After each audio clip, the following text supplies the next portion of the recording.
Between Lightning and Thunder by Nancy Varian Berberick, published in Dragon Magazine 138 in October 1988. The boy limped into Eric's battlefield encampment at the end of the longest, hottest day of summer. His long, thin face was white beneath a griming of sweat and dirt, his grey eyes wide and wounded. He could not have seen more than 9 years. Even for that number he was small. The smell of smoke followed him like a ghost from one of the burned farmsteads along the southern bend of the rill. Eric had torched one of those steads. The invader Vorgund had fired the others. Kinraft and wandering, I thought. Some farmer's orphan son. He could easily have found himself in Vorgund's camp as in ours. I'd seen so many of his like, in the 20 years I'd fought beside the old lord, and the 5 I'd been with his son Eric. They stagger wherever their legs will carry them. Some stay, the women as camp followers, the men join the fight in search of vengeance. Others pass through a camp as though it did not exist, bound for some place to rest or to die. These are the ragged phantoms of the day before yesterday, when there was no war. This lad, likely all that was left of some farmer's bid for immortality, was one of those silent ghosts. As he passed me, he stumbled a little over nothing but his own exhaustion. I caught his arm and steadied him. He did not bother to free himself from my grip, but staggered on as though I had not touched him. His vacant refugee stare was unbroken. It is a thing peculiar to war that one battle will fill a warrior's heart with the blazing anthems of glory, another will leave him empty as thunder's echo. This day only hollow echoes filled my heart. Bone-tired I was, with the roar of battle still bellowing inside my skull, screaming in my axe-weary arms. I wanted a fire and a full skin of wine, and I did not have it in me to treat with a heart-ruined refugee. The ghosts in his eyes were cold, frightening reflections of the ones that haunted me. His kin were torn from him. I would have none. The scolds tell that in ancient times there were among the dwarvish race kings and necromancers who trespassed into the realms of immortality. For that transgression, the gods decreed that our generations would be numbered, and our birthright of immortality taken from us. For 5 generations, whose lives spanned a count of years 3 times that of a human, our race awaited the arrival of those they named Leistan, the last. I am among the Leistan. We watch our fathers die and know that there will be no younglings to provide shelter for their spirits. I turned away from the stumbling lad. I had not the heart for being haunted by ghosts stirred to cold life by a boy with empty grey eyes. Eric had hunted Vorgund's warband all through that long golden day. It seemed to matter little to him that a village and several outlying farms were razed in the hunt. He wanted Vorgund's head. In pursuit of that head, he harried Vorgund's band until he drove them at last to the forest near the northern arm of the rill. After a battle as bloody and ferocious as any I have known, Vorgund, beaten, his back to the dark wood, abandoned the field and fled with his men into the forest. He styled himself a son of the unthroned witch kings, did Vorgund. So completely did he and his tattered band vanish that some among Eric's army wondered. For my part, I never considered Vorgund a witch, only a sharp-witted warrior whose tenacity and daring were understandable in one who fights for what he considers his homeland.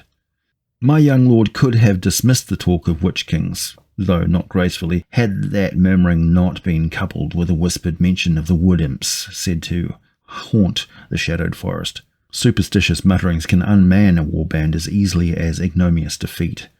For all his youth, Eric knew this well. For speaking of witches and wood imps, he had one man flogged, 2 demoted in rank. Of those 2, one was Oraf, called the Cruel by soldiers whose death-hardened hearts did not often recognize cruelty. Like a wounded bear, Oraf stalked the smoky dusk, his small dark eyes smouldering with hatred. Those who did fear the dark-haired, barrel-chested warrior did not feel called upon to discuss the matter of his demotion. Who feared him moved aside quickly. One did not move quick enough. That was when I, newly returned from setting guard watches, knew that the little refugee was with us still. Crouched before Oraf's fire, the lad looked up when the big warrior's black shadow cut across him. His grey eyes had regained some life, though they were not yet a boy's eyes. They cleared a little at the sight of Oraf. The boy caught up a wineskin from the ground and held it up to the warrior. It would not be easy to say the boy made a wrong move. Truth of the matter is that he could not have made a right one. Oraf snatched the wineskin and struck the boy in the side of the head with almost the same motion. Though he fell hard, though he must have seen the very stars of night dancing before his eyes, the lad made no cry. He got his legs under him and scrambled to his feet. Rubbing the side of his head with a grubby hand, he edged back into the light of Oraf's fire. One-eyed Diaphorad, my firemate, shook his head and wondered if the lad were dull-witted. "Likely not," I said, "and if he's war-stunned, his instincts are still running good. He's found the strongest man in camp to align himself with." Diaphorad took a long pull on his own wineskin and wiped the back of his hand across his mouth. "Why would he do that?" "Why not? Look at the boy. Clearly he's a refugee, orphaned likely. None stands more alone than an orphan. In his place I'll do the same thing. When you run with the biggest wolf, none of the lesser wolves will hurt you." "But he has to still fear the biggest wolf." I shrugged. "It's a price the boy is likely willing to pay. And not such a great one at that. We're all wolves to him. Me, I'd rather have one to watch and know the rest of the pack is kept at bay. None stands more alone than an orphan." For all my studied indifference, my own words found an empty place in me to echo, and those echoes were dark and painful.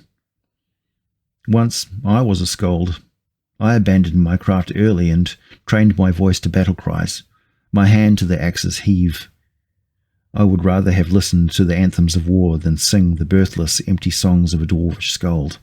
I closed my eyes to the scold layer, the storyteller's light. Before I did, I crafted the saddest of the sad songs, and like the memory of the hill's flute's mournful sigh, it was with me always. "Of our treasure we are reft, king and crofter alike. Stonemason, smith, warrior, scold, we are beggared. As prayers to vanished gods, our proud histories are echoes, tales told to no one, songs sung over empty cradles." The light of Oraf's fire shimmered like bright tears in the little refugee's eyes, gilding the edge of the darkening bruise that stained his face. I turned away, who was too well used to turning away from pain and that which illuminated it. This was not the first time I had occasion to notice that men were absurdly prodigal of their children. Small claims they are on immortality, but they are claims that the gods will honour nonetheless. I, who could make no bid for immortality, took the wine from Diaphorad and settled down to a determined retreat from those empty echoes, from the boy and from my own pain. I had no time to retreat farther than a swallow. Strava summoned me to Eric's name. "And quickly, if you will, Garrick." The old captain's smile was wry. "He is sorely out of temper." Diaphorad laughed and told Strava that he brought no fresh news. Eric's temper had been short, dark, and foul since we set up camp.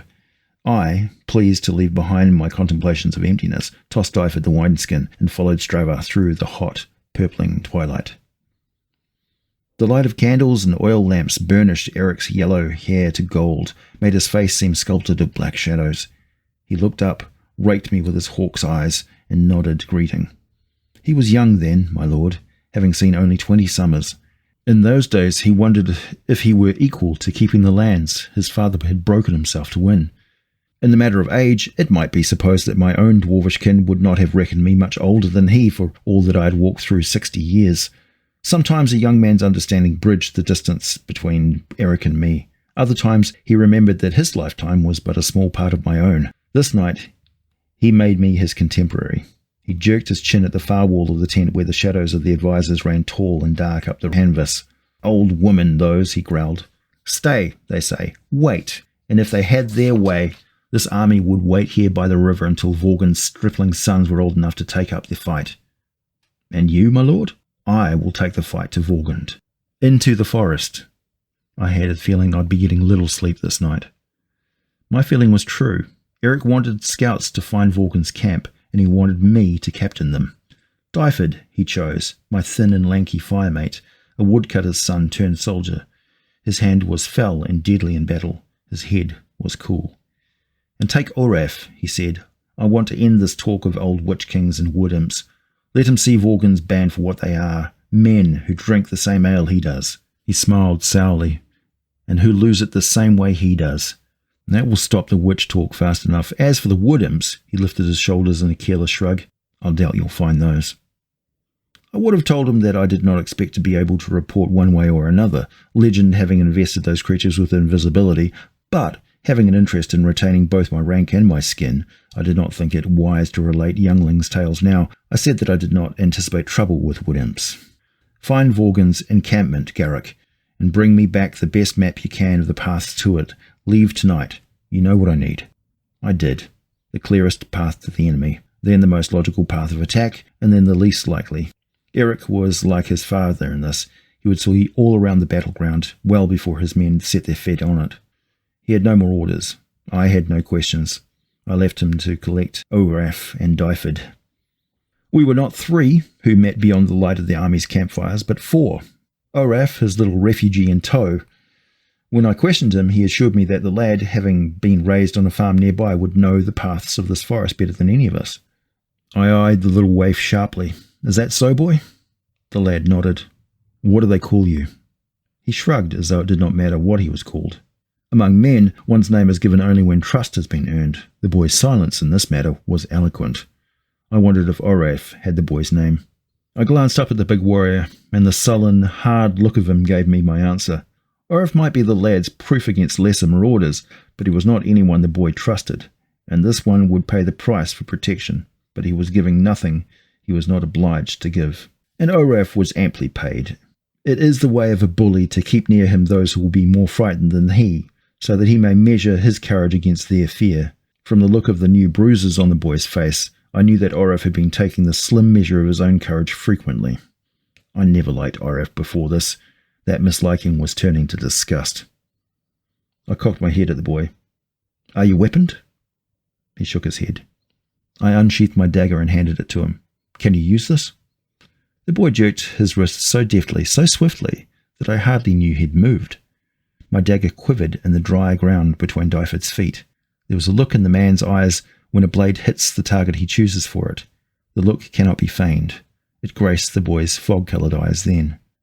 Oraf hissed an oath. Diaphord only laughed and retrieved the dagger. I handed the weapon to the boy and cuffed him lightly. He can use it, Garrick. He could indeed. Boy, tell me where they'd be most likely to camp. He dropped to his haunches, the moon's light over his shoulder, and smoothed out the hard dirt. The camp he sketched showed Eric's encampment, the rill racing swiftly to our left, and a broad hollow. The river curved around the north and wound behind the hollow. He stabbed a dirty finger at the hollow and looked up at me. How far? He did not speak to me, but to Oraf, hulking and dark over his shoulder. You can get there before moonset, he whispered. I studied this boy's sketch again, and when I looked up, it was to see the lad studying me as closely. I saw my image reflected in those grey eyes as clearly as though I were staring into a still pool. Something else I saw, and what moved in me then frightened me. It is bad enough to live with an old and unhealing wound. To find it freshly bleeding in this boy's soul caught me hard between fear and pity, like wind moaning around a cairn come unbidden, my song. Vacant the halls of our hearts, cold and cold the arms, which hold no fair child. I wanted to get away from that boy, or to catch him to me and soothe away the grief, and one would have been stupid, the other rebuffed. I scowled. What boy? He looked away as though he had not heard me. Oraf's huge hand caught the lad hard in the back of the head and knocked him flat. Speak when you're told, he snarled. He moved to follow the blow with a kick. Lean, tall Diaphord moved before I could. He blocked Oraf's kick and stiff-armed him away from the boy. Leave off, he growled. Anger gleamed in his one blue eye like moonlight on ice. He had not moved for the boy's sake, but for his own well-known scorn for Oraf. Both of you leave off, I snapped. Diaphord stepped away. Oraf, his big fist balled, turned on me. He was rigid with fury. My axe came to my hand before I could think. I'll take you off at the knees, Oraf, I warned coldly. His eyes tracked the silver run of moonlight along the axe's blade. Though he towered over me by half, Oraf had long ago learned that my axe could well defend me. The pace he stepped back was distant enough, and admission that he wanted no quarrel with me now.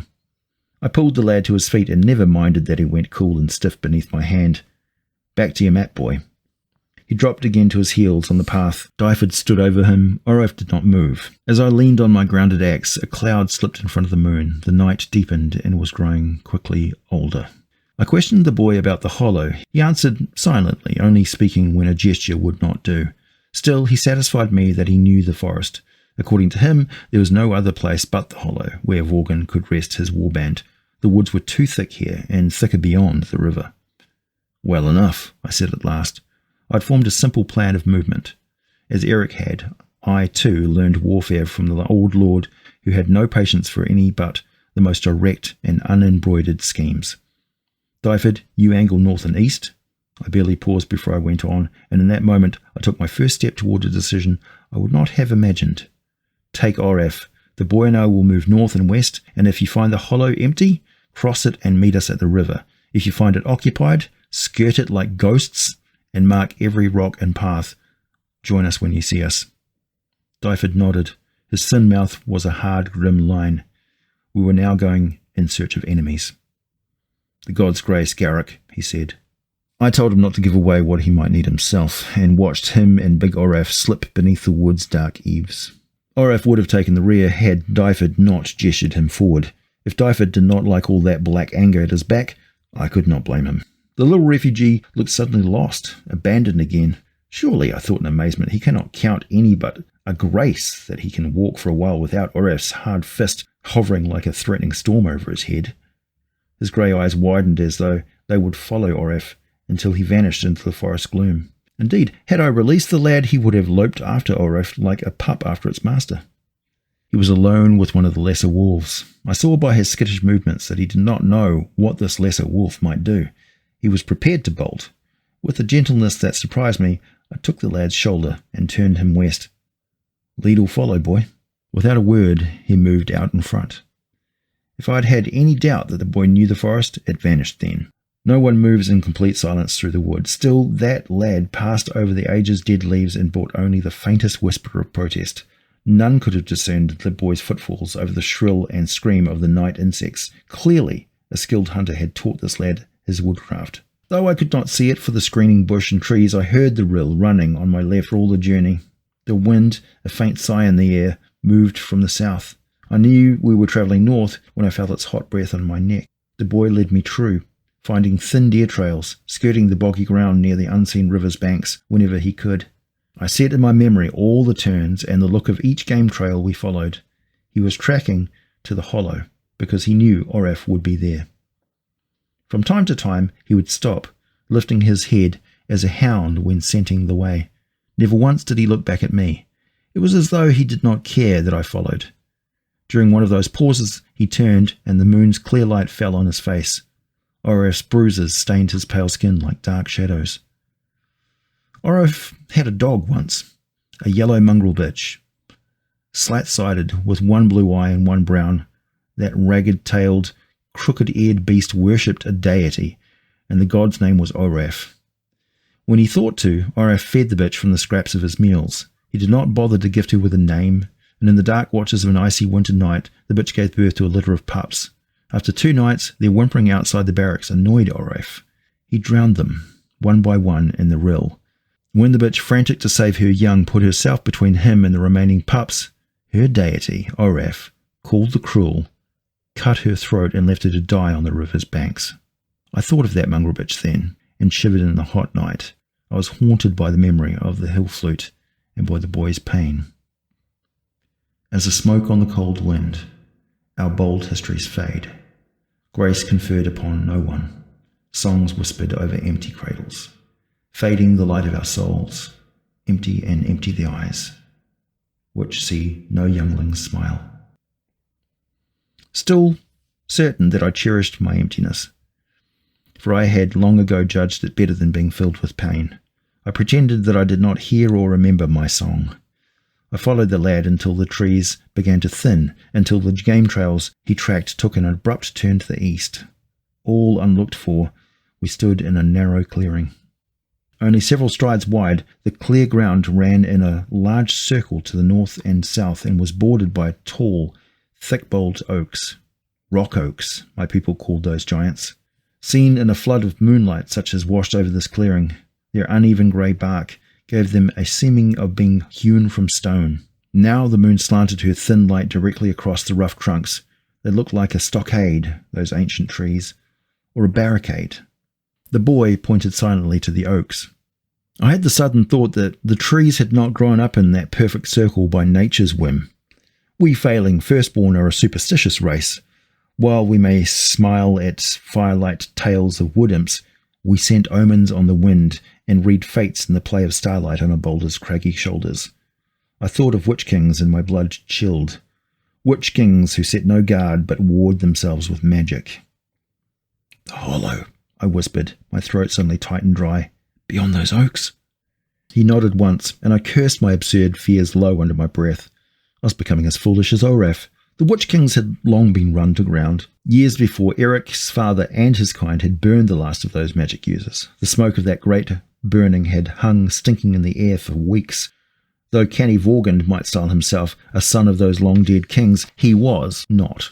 Yet, I could not imagine that he would camp even in this hidden and secure place without posting guards outside this tree-formed stockade. There is no warband here, I said flatly. The boy dodged it a little, then held deer still waiting for my anger to fall upon him, a blow or a kick. I took him by the shoulder, not to strike, though I was angry. The anger was partly for my own incredulous acceptance of Morgan's fear screen, partly because the boy was so calmly certain that I would pay him for his error in Oraf's coin, or worse. Boy, I'm not going to hit you. He didn't believe me, but strained back from me, eyes narrow, face as stiff as a dead man's. Once more I saw fear in his eyes. Once more I wanted to hold him, to shelter him from his grief and terror. I did not, though I should have. I should have. Instead, turning aside yet again from a pain that too closely mirrored my own, I released him. Be easy, lad, I said gruffly.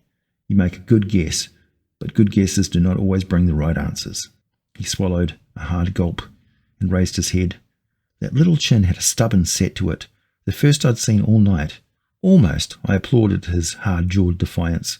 They have to be there, he said, his voice low as I barely heard his words. There's no other place else for them to be. I shook my head. There are no guards. I saw him consider it. For that moment, his expression was free of fear. I had been granted a look at something that might never be seen again. The boy's guard was wholly down. Beneath his grime and bruises was a likely-looking lad. Having thought, his weariness returned. He gave me a quick, gauging look, then darted through the moon's clear light to the oaks. So close were the trees that he had to lean either hand on a trunk to peer into the hollow. He looked for a long time, the moon's sharp light argent across his shoulders, white on his black hair. He gestured me forward. The hollow was deep and very broad, a giant's chalice. On all sides it sloped steeply down for nearly 15 yards, and the floor levelled in a grassy sward.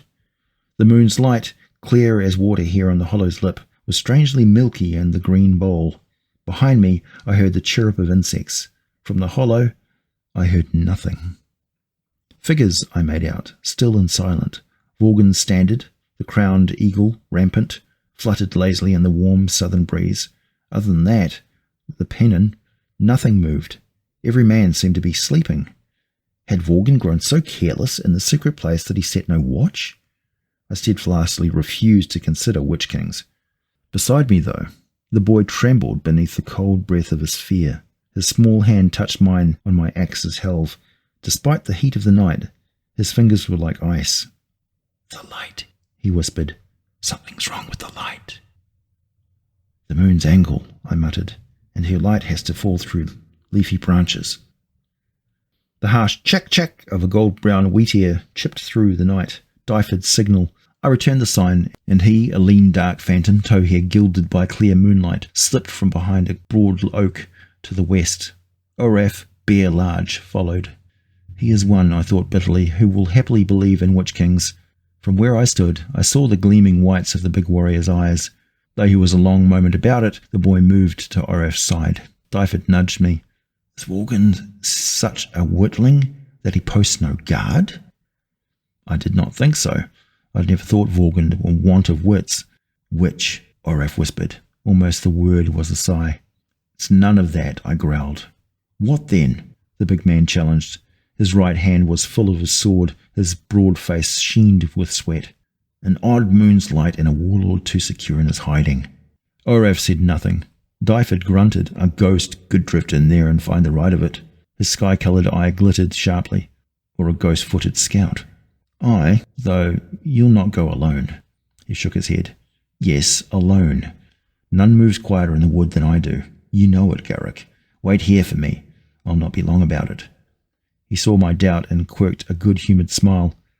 I've a fine regard for my own skin, friend dwarf, never fear. He did not boast of his skill who was known for it. Too, I knew that my thought was his own. Eric would be well pleased if we brought back not only knowledge of Vorgon's hiding place, but the count and condition of his warriors. I let him go. The moon's strange light veiled Diaphorad the moment he stepped away beyond the sentinel oaks. We saw him vaguely, like a fog ghost, drifting down the side of the hollow. Beside me, Oraf whispered an oath to a god I did not know. The little lad whimpered, and I looked around. Oraf gripped his shoulder hard enough for me to see the whitening of his knuckles in the moon's light. I did not speak, but prized the man's digging fingers from the boy's flesh. Oraf snarled like a wolf whose prey has been snatched from its jaws. I didn't care, but turned back to the hollow, searching the moon fog for Diaphorad. Ghost-footed, he'd said, and ghost-footed he was. Through the thick, covering fog, I saw him pause to loose his sword. He cocked his head to listen, moved to see everything the fog did not shroud. Almost I could hear him thinking, that is the wind, and not one of Vorgon's men creeping through the thinly ranked saplings. That is a boulder, not a sentry. Satisfied, he went on. I was not satisfied. Something was not right. It took me a moment to realize that while the trees striped the ground with their thin shadows and boulders crouched in dark pools, Diaphorad moved shadowless through the strange thick light. With half the distance to the floor of the bowl yet to be covered, he vanished. A shadow's hiding him, I thought. I waited for as long as I could hold my breath, straining to see through the milky moon fog. Diaphorad did not reappear. I sounded the wheat air's call once, then again. My one-eyed friend did not respond. I took the risk and called low for him. The southern breeze, as though listening for his reply, fell still. Then I heard his voice, high and oddly bright. Garrick, come down. The hollow is empty. Relief ran through me, followed by a sudden crawling fear. Either my eyes lied, or Diaphorad did. The hollow was no more empty now than it had been before Diaphorad stepped into the moon fog. Men still lay prone on the ground, and though the breeze had fallen dead on the lip of the hollow, down below, Vorgon's standard still moved sleepily. Beside me, Oraf voiced another oath. The rustle of an approach from below was loud in the hot, still night, threaded through with bright silver song of crickets and sounding like panthers in the brush. The skin on the back of my neck prickled. I thought of witch kings. I should have been thinking of wood imps. Garrick, there's no need to hang back now. Diaphord's was the voice of a man who's found the bounty where he expected to find enemies. Though he must have stood only a reach away, I could not see him clearly for the mist. Diaphorad reached out of the moon fog, and they were no fleshy fingers that pierced that grey veil, but the death-paired bones of a skeleton. Mist clung to those bones, and the moon's pale light gleamed along the moisture like an evil silver chasing. When that foul hand touched Oraf's wrists, the big warrior's scream, high and piercing, tore the dark fabric of the night, lightning rending black storm clouds. He moved swiftly, did Oraf the Cruel. He jerked hard and freed himself from that hideous grip. The boy, instincts afire, grasped Oraf's arms with both hands and clung. Did Oraf see the boy as an obstacle to his flight, or as something he cast between him and death's hand? I don't know. Likely he did not know either. He howled again and threw the boy off. Shaking as though his very bones rattled with terror, his eyes huge and dark, the boy reached for Oraf again. The big man whipped around and kicked the lad hard in the stomach. I felt the pain of that kick in my own belly, and stunned, I felt the abandoned child's aching, cold emptiness, as though it was my own heart despairing. Fury overrode sense. I spun on Oraf when I should have leapt for the boy. My axe, a flash of steel and silver in the night, caught Oraf full in the side. His ribs splintered beneath the blade. A scarlet cowl of blood dimmed the axe's flash. The boy's scream smothered Oraf's, and I, my axe bloody, my heart roaring like thunder, spun again to see that skeletal hand like some huge unclean spider gripping the lad's shoulder and pulling. I struck at that bony wrist. Diaphids! My blade turned on it as though it were iron. Fire lanced through my arms. My wrist ached from the pain of that blow. I struck again, and my axe fell from nerveless hands. The thing that had Diaphid dragged the boy to the very lip of the hollow. "No!" I roared. The lad was rigid with terror and incapable of either scream or whimper. I grabbed the boy's hands in my own too and hauled, and might as well have been pitting myself against death's own grip. Diaphid's strength was not mortal. Fury and horror tore through me. I was losing the boy. Lights, globes of fire the size of my fists, red, blue, and green, swirled before my eyes, skimming the night between me and the boy. They spun and rounded as though some patterned dance. I saw his face, white and set through that rainbow play. A voice, light and soft, whispered ghost words in my ear. The words were matched by an image, shadowy, as a dream half remembered. Something that was not Diaphid reached for the boy. "I will call him back. Release his hands." When I did not surrender my grip, blue flame skittered between our bridge of hands. The lick and sear of lightning raced through my bones and muscles. Instinct freed the lad's hands where will would not. Before I could raise my burned hands to my mouth, the pain cooled and vanished as though it had not been. The blue fire sphere separated from its companions, moved through the air with effortless grace, and tumbled along the length of the skeletal arm until it lay up against the moon fog. "Free the child," the light's voice murmured in my mind. Behind my real sight, a hand edged with blue fire lifted in command. "You have violated the sacred hollow, and you are ours. Within the hollow there is death life. Outside it you are bones and dust. But the boy makes no choice to enter. Free him." To Alan, Wood Imp speaks.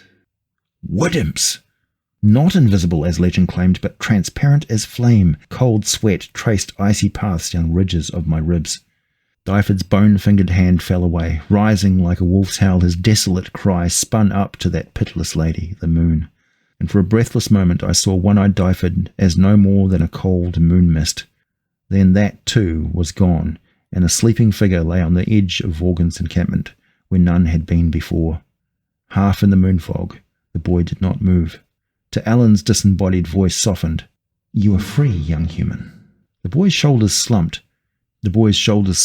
Tears the colour of a spider's web traced glittering paths along his cheeks. To Alan moved closer to the lad. When the boy did not move, to Alan's light wavered and dimmed as though the wood imp sighed with pity. "Here is not your place, young human. See the lands where you belong."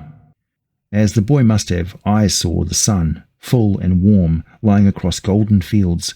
Moonlight graced a river with an argent filigree. The boy ran across the field to chase the wind. In a hunter's camp beside the river, he slept in the arms of a tall, grey-eyed man. And I knew, without understanding how I came by this knowledge, that the grey-eyed man was the boy's father. "Go back now to the blood-warmed." Incredibly, the boy shook his head. It was the heart-sore gesture of one who abandons the field of battle. To Alan drifted between the boy and me. Plainly, he had not considered that a blood-warmed would ever seek other than life. "There is only death below, young human. Only continuing, never ending. It is the fate decreed for the violators of the sacred hollow."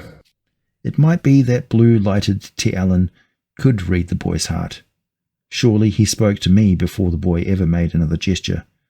"Heart-reft this young one is. Father-killer he names you firstborn." To Allen flared, bright blue. Black shadows scurried across me and death-still Oraf. Father-killer. The epithet drew blood from an old and familiar wound. Heart's blood. I saw little difference then between the fatherless and the childless. The cold, hollow pain was the same, and it cast me, shivering and bereaved, into dark, dark places, with lightless hearths and broken circles.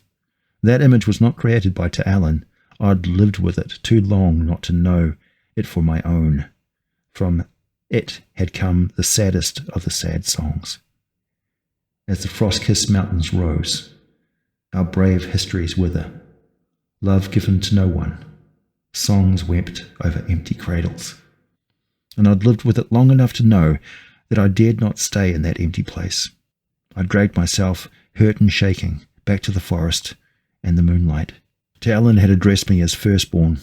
As the god's failing but still loved first child, I answered, I did not kill the boy's father. I killed this one and spat upon Elrife's corpse. He earned the axe. So the gods set you to judge, did they? I might have been damned for my arrogance. I did not think of that then. I do not ask the gods' permission each time I lift my axe. Again, Talon flared and the blue deepened. Ah, then they ask you to kill for them when they see the need? A handspan from me, the boy sobbed and bowed his head. Behind my sight were black yawning pits, cracked vessels and things once living, now dead. To my left and right the green and red globes. To Alan's companions dimmed their lights and left the clearing in pity or disgust. You must call him firstborn, or I shall, and if I do, he will live not as a warm-blooded, but as my kind. I call him? How could I, who so many times before should have called him to me and did not? Where would I find the strength? I pitied him, but I could not, even now, look too deeply into those desolate grey eyes for fear of seeing my own emptiness. Oraf's bruises showed purple and black along his thin arms, on his white face. Tialan drifted closer to the boy. I did not move with thought, but with some instinct that would impel me to pull the child from the path of a runaway horse. Still, my attempt was a weak one. Boy, I whispered, I did not kill your father. He did not look up, but back behind him to the moon fog, as though it was enough that someone there wanted him. Blue to Alan hung between the boy and me. Who was your father, boy? Is he dead? Is he war-killed? And that did something to his stony silence. A whimper leaked through it like water past a cracking dam. War-killed? By Eric's men or Vorgon's? To Alan paled again. I saw the boy clearly now. Boy, look at me. He did, his eyes flinching, tear-drowned. You killed him, he whispered. I did not understand, and would not, had Talon not given me the picture of the boy's feeling. It was I the boy saw in his head, a yellow-haired, thick-bearded dwarf leaning on a deadly, blood-sheathed war-axe. Behind me stood Oraf, Diaphorad, hawk-eyed Eric, and countless other nameless weaponed soldiers. He saw a farmstead burning, his tall, grey-eyed father hacked and bleeding in the dust. I heard cold whispers from my own empty, aching places, the ghosts of dead cradle songs. No, lad, I groaned, shivering in the icy wind of our bereavement. Don't look at that again. But seeing it, the boy could not turn away. The wood imp blazed and then paled again. He pitied me, I think, as much as he did the boy. Let it go, boy. I dropped my next words like bitter stones into the boy's silence. Your father is dead, and I grieve with you. He lifted his head, saw Tialan and smiled a little. He was choosing. Oh, youngling, I thought, what would be better, eternity among the wood imps or your lifespan among men? And who would have given the lad any reason to choose for life? None. Not Oraf, not I.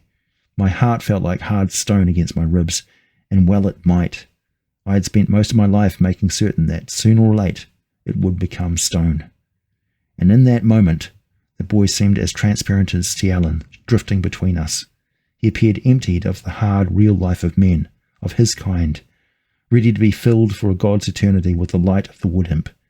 If I turned aside now, he would choose Tialan, and if I let him do that, no amount of wishing would make my own heart anything but stone upon which were graven the words I had made. Of our fading kind we stand last, king and crofter alike, stoneman, smith, warrior, scold. We are childless. Youngling! My cry sounded to me as desolate as fated Diaphord's, and I did not know yet for whom I pleaded, the boy or myself. He stiffened, then looked up at me slowly. I went down on my heels, held my hands out to him, my arms wide and empty as any prospect I had of siring a son. Youngling, come to me. He hung there for a long moment. I offered him no answer, nothing but the chance to live with loss and pain. It is not so much to choose for. I felt like one who offers a poor and shabby gift. As though he did not agree, Alan's light filled the clearing, and the boy shuddered, staggered like one drunk. He stepped and then stepped again. I dared not move, but watched him stepping and stepping, away from eternity. "Youngling," I whispered. He turned those grey eyes on me, and they shone like beacons. "Garrick?" He'd never spoken my name before now. I trembled to hear it echoing in the empty halls of my heart. "Ah, youngling, come to me now." He staggered a little, reaching for me the way a blind man reaches for a wall. His hands clutching my arms, and he sobbed once. I felt the ache in him, the sharp-fanged gnawing pain of his loneliness. Kinraft, I thought, and who should know better about that reaving than one whose race, twilight now and failing, will not increase. Alan's light, blue and cool, burst like a fireball over us, then vanished. Flash-blind, the boy flung his arms around my neck and finally wept, a raging storm whose violence might have shaken his soul from his body had I not held him. And holding him, my own stone heart at last softened. I would not turn aside again. My arms, too long empty of a child's warmth, were full. The hollow places inside me knew light and the grace of a son. He would never forget his tall grey-eyed father, but he burrowed his face into my shoulder and tangled a small hand in my beard, as though to tell me that, if I wished to, I might stand in his father's stead. I wished to, and the boy knew it. He felt my own weeping. When I could speak again, I asked him his name. "Hinthin," he whispered, wiping a hand that was yet dirty across his face. "It means hunter. I was named for my father." I gently erased the dirty trails of tears with both thumbs and kissed him, who had never kissed a son before now.